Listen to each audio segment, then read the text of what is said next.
can't find it in their original book. All right, we are in Matthew chapter 20. Pull into it now. Verse 20, Matthew 20:20. So Last one. we run back into the disciples again with this problem they have with trying to appear to be first in the kingdom, and we're going to talk about that again today. It's funny. It's like, gee, didn't we already talk about this? And it seems like, yeah, we did. But Jesus kind of repeats this lesson, and maybe because we need it. So we will, certainly go through it again. And in the world today, pride is kind of seen as a virtue and instead of a problem. And so he really attacks it here. The Bible, of course, speaks against pride over and over and over and over again. So we're going to hear about it here. So let's just get started. Verse 20, let me just get started reading and then we'll get into it. All right. 20:20 says, then the mother of Zebedee's sons came to him with her sons, kneeling down and asking something from him. So here you have the sons of Zebedee. Who are the sons of Zebedee? James and John. James and John, right? The sons of thunder, James and John. And who's the mother of Zebedee's sons? I don't know that one. Zebedee. By the way, in Mark's version of this, which is in chapter 10, we'll turn there a couple of times, but not right now. There's no mention of the mother. It's just the two boys came and had these questions. Here you have, it's the mother who's the main speaker. So we need to actually we covered who the mother was back when we looked at the disciples. I just wondered if any of you remembered it. Turn to Matthew chapter 27.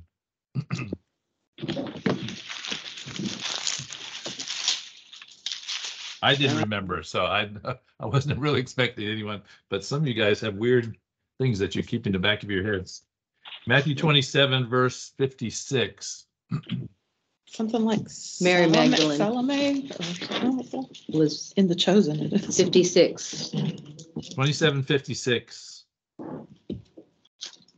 Here we have at the cross, right? It's effective 55 says, many women who followed Jesus from Galilee, ministering to him, were there looking on from afar. Among them were Mary Magdalene, Mary, the mother of James and Joseph, and the mother of Zebedee's sons. So here again, we have this mother of Zebedee's sons is at the cross with Jesus, has been ministering to him all along. So even though here in this particular passage, we get to worry about this lady and what she's doing, recognize that she was one of the women that followed Jesus, ministered to him during his time on earth. Go to Mark chapter 15. Mark chapter 15, verse 40.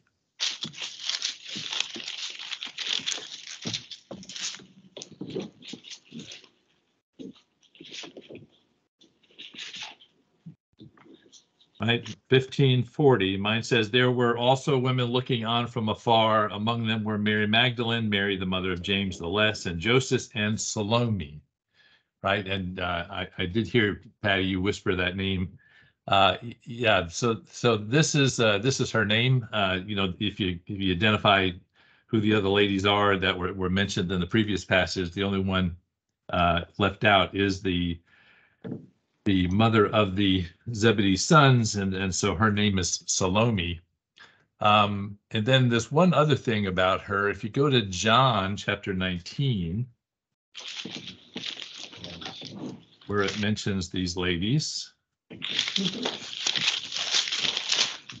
John chapter 19, verse 25.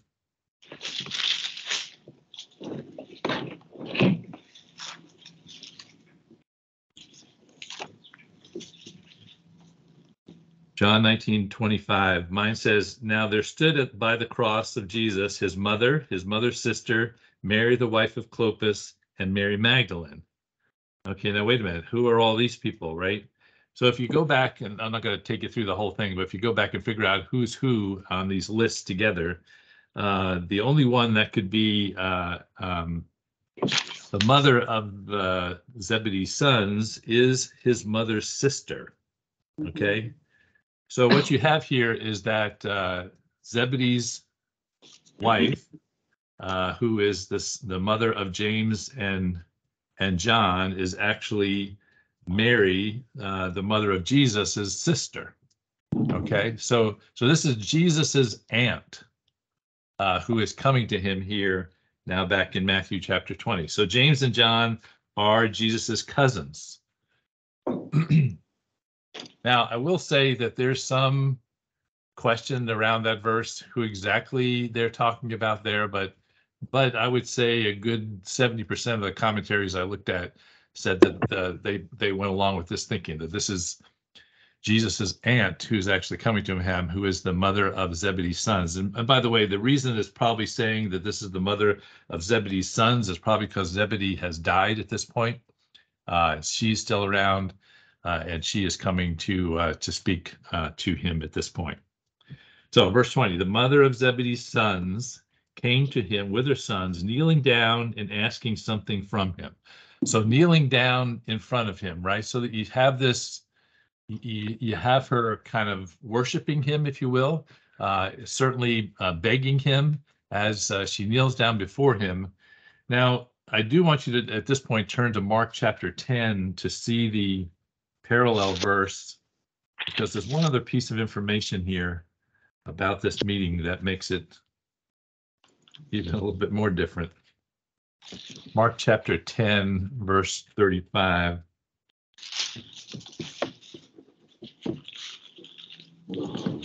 And as I said, in Mark chapter 10, you don't have the mother, you just have the two boys coming, James and John.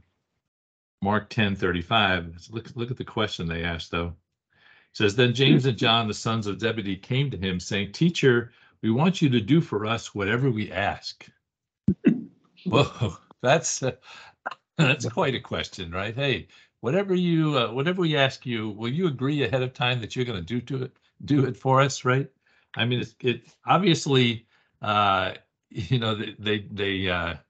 said that because they had this fear that he might not say yes if they let him know what the question was, right?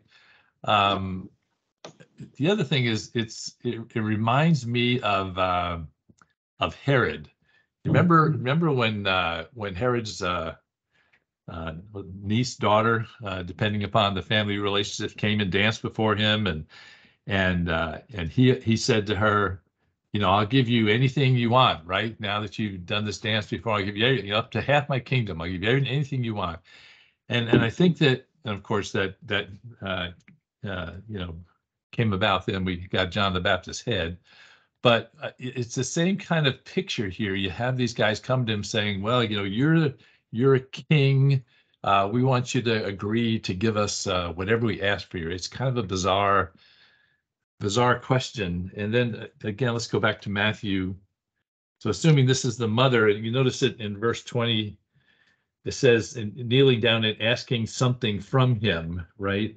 So it may be the same question was asked of Jesus, right? We want you to give us something. We're not going to tell you what it is. We want you to agree to it. Even here in verse 20, it could have been. And she kneels down before him, as acting like he is a king. They're treating him like he's an earthly king in the way that they are bringing this question to him.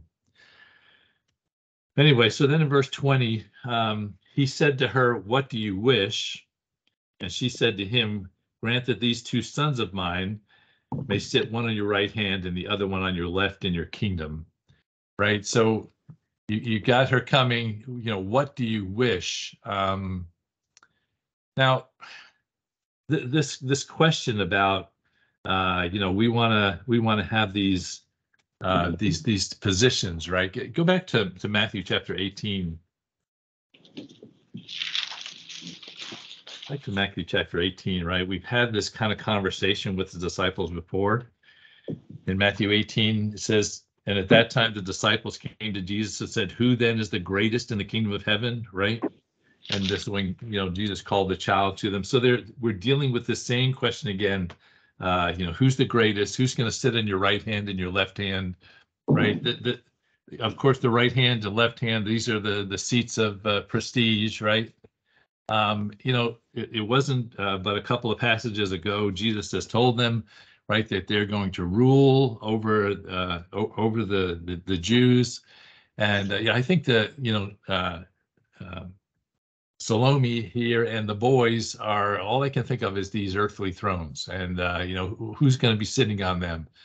There's no thought. We just got through with a dramatic passage on suffering, right? And these boys are thinking nothing about that, right? They're only thinking about this earthly kingdom. They're only thinking about what they're going to get and what seat they're going to sit on. It's an incredibly brash statement for them. One thing is, you wonder, why would these two in particular ask this question? You certainly know from the passages we've already been to that they were certainly on the inner circle, right? You had kind of Peter, James, and John. They were the ones we saw the transfiguration, right? We've seen him have special attention paid to them. So I think they're thinking, well, we must be the most important people. And certainly Peter was always getting in trouble. So certainly he's not going to have a prominent position, right? So it's probably going to be me, James and me and James and John, right? We're gonna be able to do it. We do see at the Last Supper, there's this statement that says that John was laying on Jesus' breast, right? He's obviously next to him at the Last Supper. Oh, by the way, on the Last Supper painting, do you remember who the two men are on either side of Jesus? This is a real quiz now. Well, it's James and John. James and John are on either side of Jesus in the Lord's Supper painting. So Da Vinci probably thought the same thing, right? Those are the two guys that ought to belong on either side of him in heaven. They're asking this question. But again, they're just seeking their own glory, right? They're seeking their own affirmation. And I think that, the other thing is, they send their mom, right? They send Jesus's aunt to go and ask this question, right? They're using their family relationship to try to get it into this best position. It's kind of insidious, really, the way that they are, asking this question, pretending that he's a earthly king, asking for the earthly glory that they're going to get out of this. They're totally not focusing on what's important, what's really in the kingdom. All right, so let's look at Jesus' response in 22. But Jesus answered and said, "You do not know what you ask. Are you able to drink the cup that I am about to drink and be baptized with the baptism that I am baptized with?" And they said, "We are able." Yeah, right.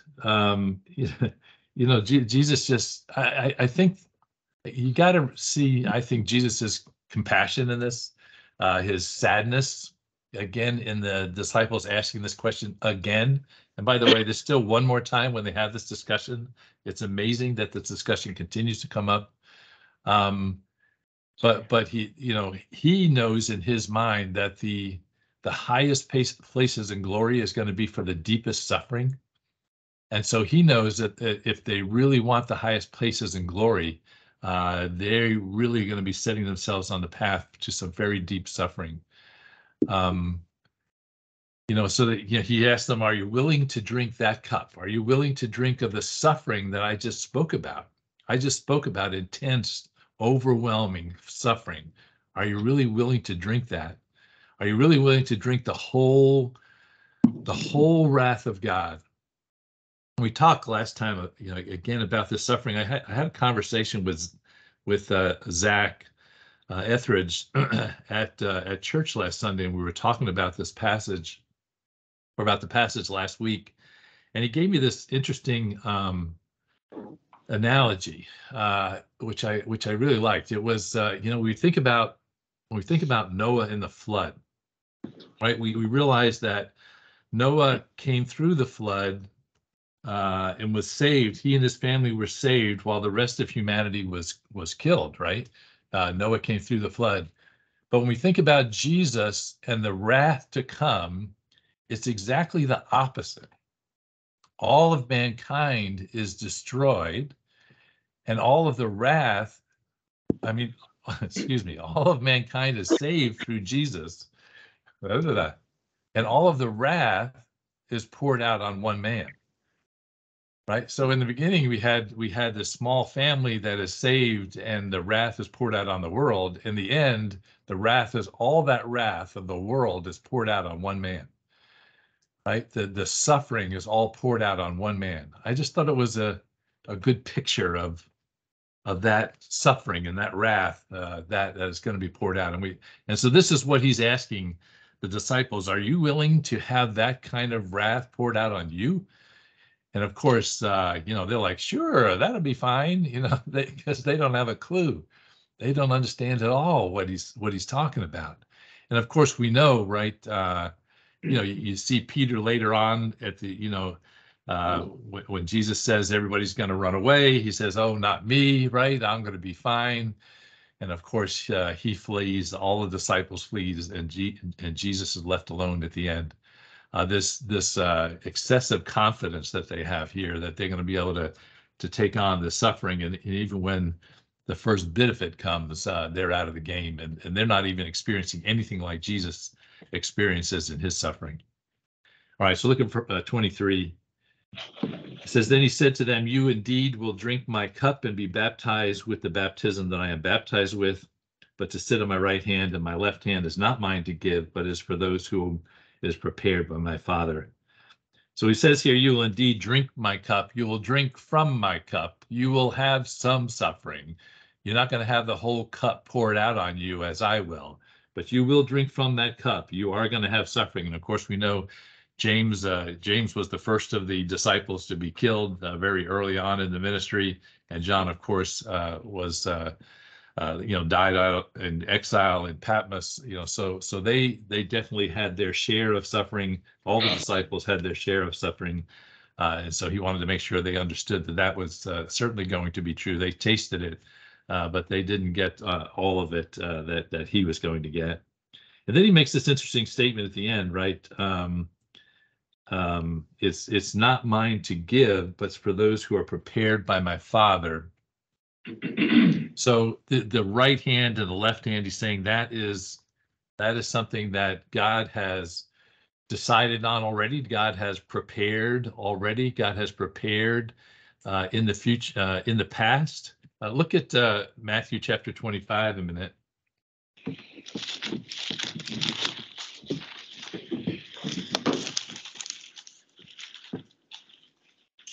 Matthew 25, verse 34.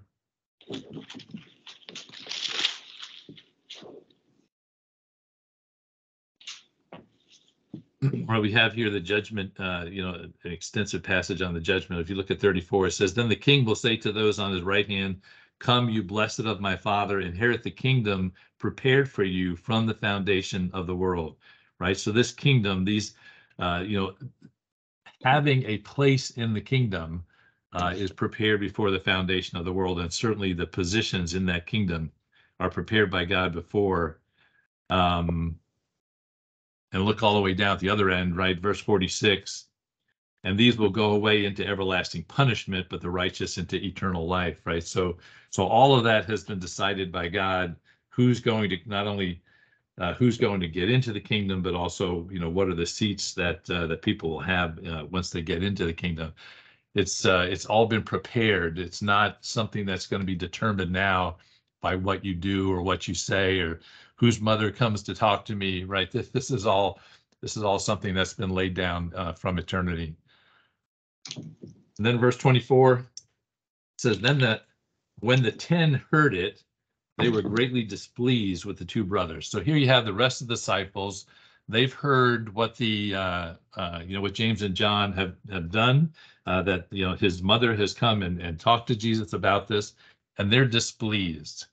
Why are they displeased? They were included. They probably feel they're just as equal or better. Yeah. Yeah, this is not righteous indignation, right? Like, oh, you shouldn't have asked Jesus that question. Rather, they're going, dang, why didn't they get my mom to go and ask this question? Right? Yeah. I'm not Jesus's cousin. That's not fair for that. You know, they're jealous, right? This is not good indignation we're seeing from them. This is bad indignation. And by the way, the Greek makes that very clear that they're just being spoiled brats here. Right? They're mad because they got in line in front of them in asking this question. So, all right. So verse 25. So then Jesus called them to himself and said, you know that the rulers of the Gentiles lord it over them, and those who are great exercise authority over them. It shall not be so among you, but whoever desires to become great among you shall be your servant. Who desires to be first among you, let him be your slave. So again, I love the beginning of this verse 25, right? Jesus called them to himself. I just see this picture again of the compassion of Jesus, the mother hen that's bringing all the little chickadees in and saying, okay, guys, we need to have a little talk here. You're all concerned about this, being first in the kingdom and who's going to be held up as the most important one. And Jesus is just trying to bring them in and say, guys, there's stuff that's more important than what you're worried about here. So he calls them to himself. Now, what's interesting is he says, you know that the rulers of the Gentiles lord it over them. So in this whole passage, what he's saying to them is, you guys are acting like heathens. You're acting like pagans. You're acting like Gentiles who don't even understand anything about the kingdom and about heaven and about what I've been talking to you about for the last 3 years. You're acting like somebody who doesn't know anything. The rulers, you're acting like the rulers of the Gentiles, right? These heathen, these people who don't even understand God and our relationship with him as Jews. This is how the world operates. This is how the heathen operate. And you desire it? This is what you want? This is what you think is important? I mean, I think it is, again, I think the disciples break Jesus' heart over and over and over again. And they've done it again here by asking this question.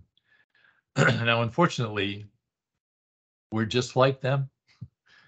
And we break Jesus's heart over and over and over again by our stupid thinking and the way that we respond in situations, the things that we say to ourselves, right? And these guys just happen to say everything out loud, so we get a recording of it.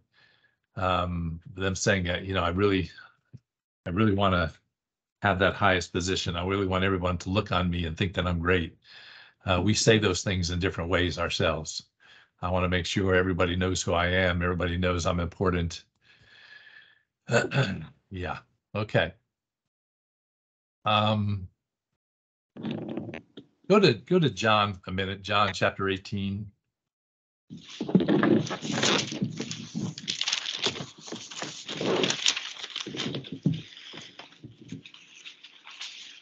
John chapter 18.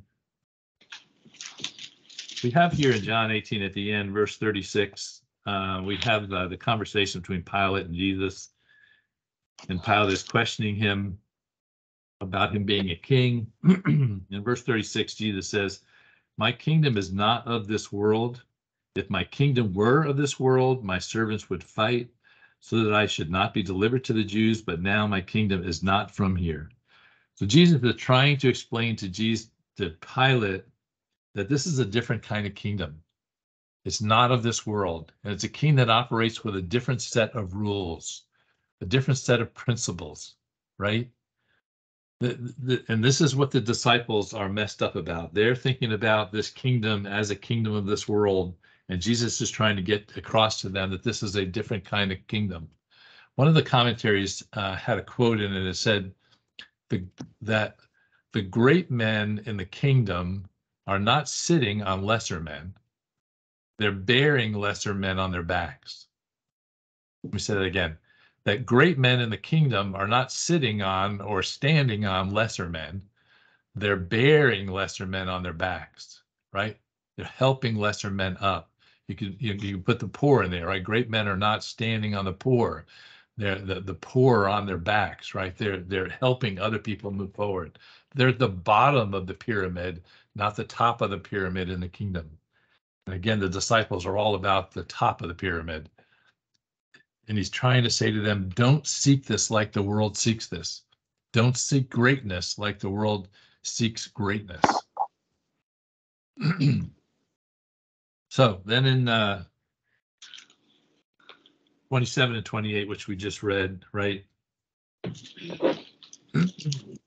Whoever, 26, yet it's not to be so among you, but whoever desires to become great among you, let him be your servant. Whoever desires to be first among you, let him be your slave.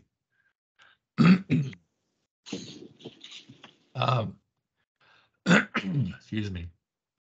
I will say in 25, I know I just read 26, but 25, right? He's saying the way of the world is to have dominion over them, to have to lord it over them, right? To have control, to at the end of it, it says to exercise authority over them. The Greek there lets it be clear that that's kind of a cruel authority, to kind of beat somebody down. And again, he's saying it's not supposed to be, in verse 26, that it's not supposed to be that way among you, right? That's not how you are to operate. My kingdom doesn't operate on those kinds of principles. So what does he say? He says, let him be your servant, and whoever desires to among you, let him be your slave. Now, he does say, whoever desires to become great among you. So is it okay for us to try to become great?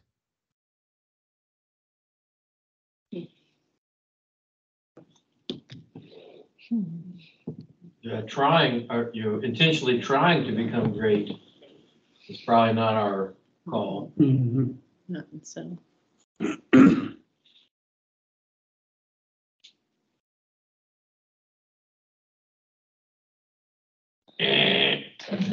Well, I think a servant can still be great in what they do and in how they do it.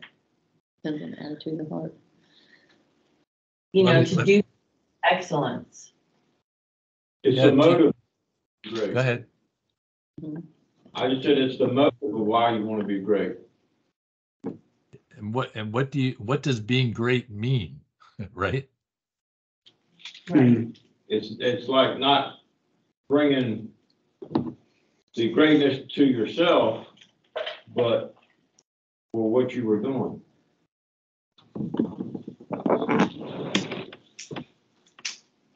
You know, you remember Paul, I don't have the verse in front of me, right? He says, run the race that you should win, right? And then we looked at just recently in 2 Corinthians, right, where it talks about we're going to get rewards, right? So there's something around us trying to be great in the kingdom. I think Jesus wants us to be great in the kingdom. Jesus wants us to be great Christians, right? Jesus wants us to be great in the life that we live towards him. Well, if we're to be Christ-like, he certainly is great. Do everything as unto the Lord. So how do we become great in God's kingdom?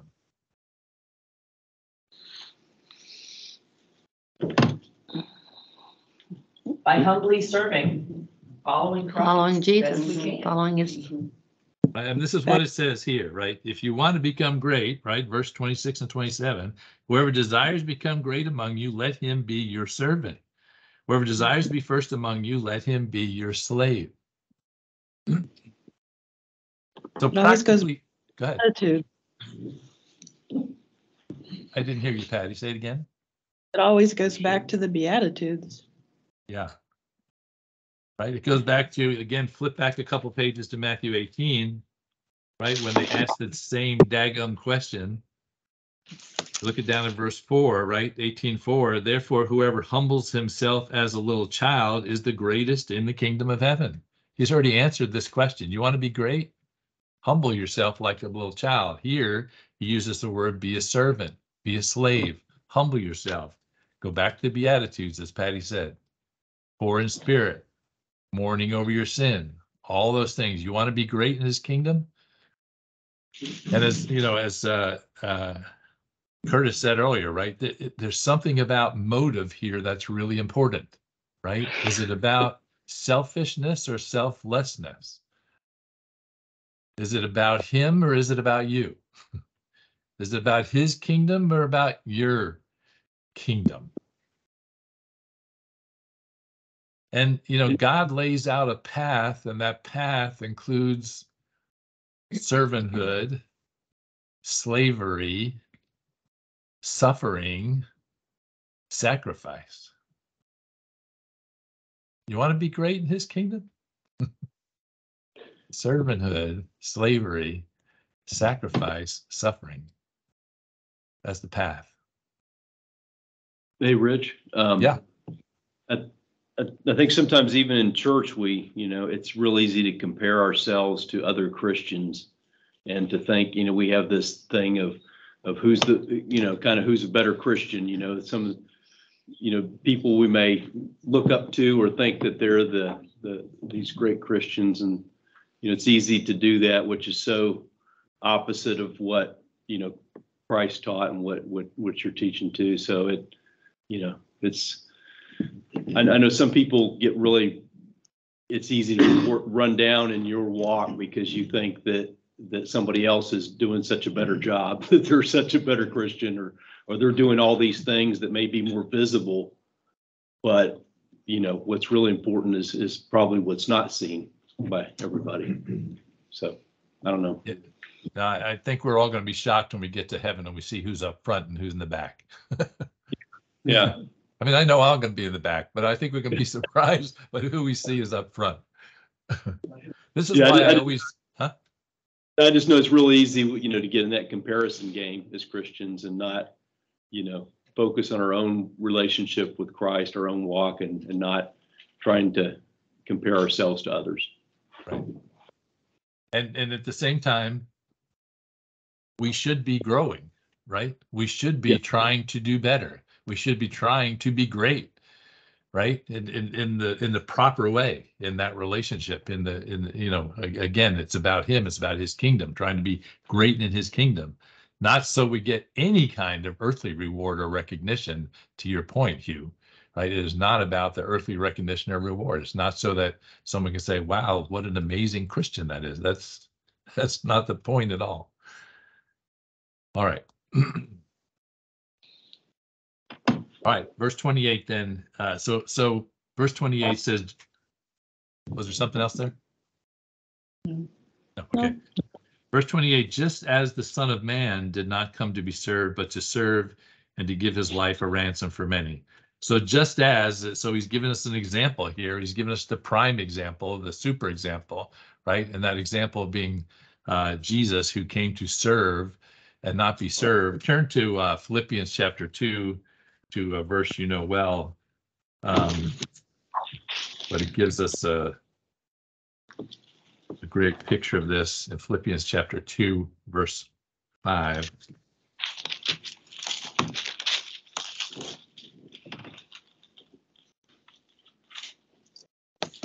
Again, he's saying to follow Jesus' example here in Philippians chapter 2, verse 5. He said, let this mind be in you, which was also in Christ Jesus, who being in the form of God did not consider it robbery to be equal with God, but made himself of no reputation, taking the form of a bondservant, and coming in the likeness of men, and being found in appearance as a man, he humbled himself and became obedient to the point of death, even the death of the cross. I mean, this is our example, right? This is why are the Beatitudes a picture of what the Christian is like? Because it's a picture of Christ, right? I mean, it's beyond our imagination to think about the King of Kings and Lord of Lords who gave that all up to come down here and be beat on and spit on and killed. It's just that's a humility that we can only think about and try to get to. That's a humility that goes against all of our humanness, of pride and saying, well, I'm not going to allow that to happen to me. But this is our example. He gave everything, right? So when we talk about to be a servant, to be a slave, essentially his whole life is given over to his master.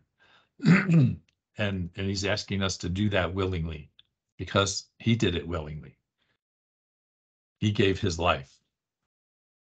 And he gave his life not just as an example of selfishness, which would be important and really good, but go back to Matthew again. This what? Selflessness. Selflessness. Blah, blah, blah. Yeah. I need to fix my notes there. All right. So verse 28, look at the end of it. Just as the Son of Man did not come to be served, but to serve and to give his life a ransom for many. To give his life, well, to give his life, we just talked about that he gave his life, but he gave his life as a ransom for many. So this is the first time in the New Testament that we've heard this principle of redemption, right? That we've heard this idea of him giving his life for others. That's new concept for the disciples and for us as we go through Matthew here, that he gave his life as a ransom for many. The word ransom that's used here is a word that would be used for the price that needs to be paid for a slave. If you want to buy a slave, the price would be the ransom, right? And so he's saying that he gave his life as a ransom, as the price to pay the price for many. And of course, this is the theme all through Scripture, all through the New Testament, as what Jesus did. Just for one example, go to 1 Peter. 1 Peter chapter 1.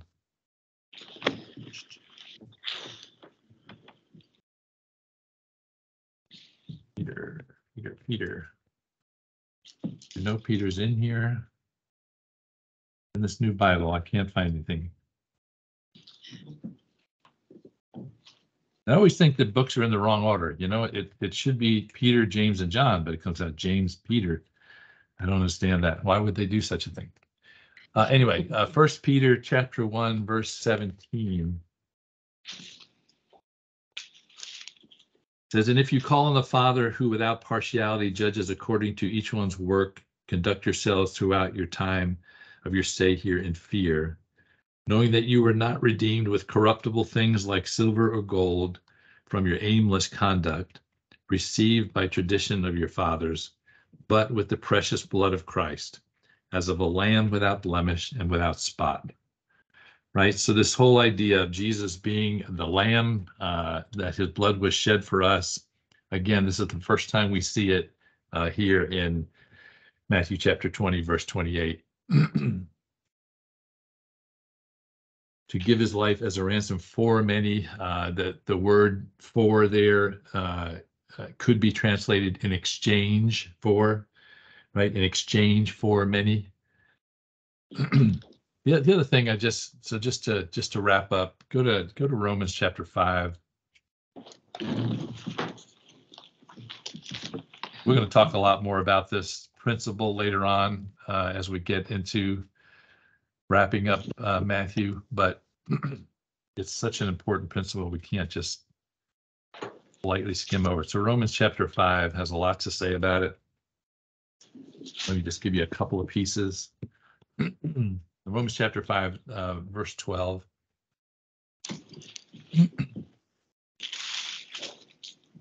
Romans 5:12, mine says, therefore, just as through one man sin entered the world, and death through sin, and thus death spread to all men because all sinned. And then skip down to verse 15. But the free gift is not like the offense. For if by one man's offense many died, much more the grace of God and the gift by the grace of the one man, Jesus Christ, abounded to many. And then verse 19, For as by one man's disobedience many were made sinners, so also by one man's obedience many will be made righteous.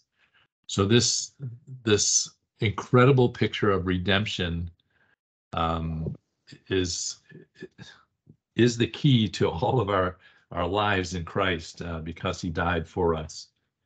And it's nice to be able to see this even brought forward by Jesus as he gives them this example around service. All right. That is it for today. Gosh, look how early I am. How does that happen? What? Y'all didn't ask enough questions.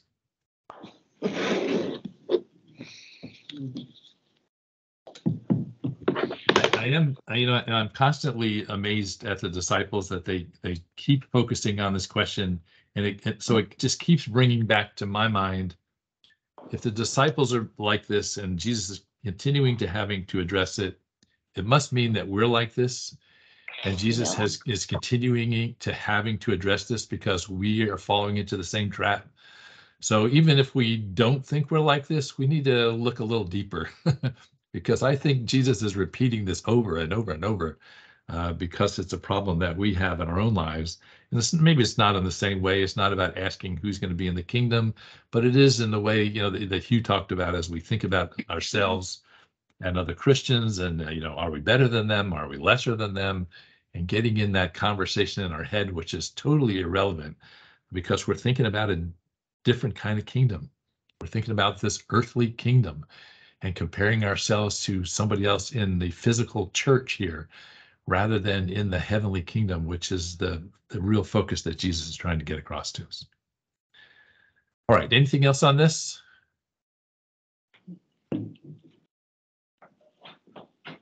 All right, let's move into prayer request time then. Joe? Recording. Thank Recording. you. Joe? Michelle.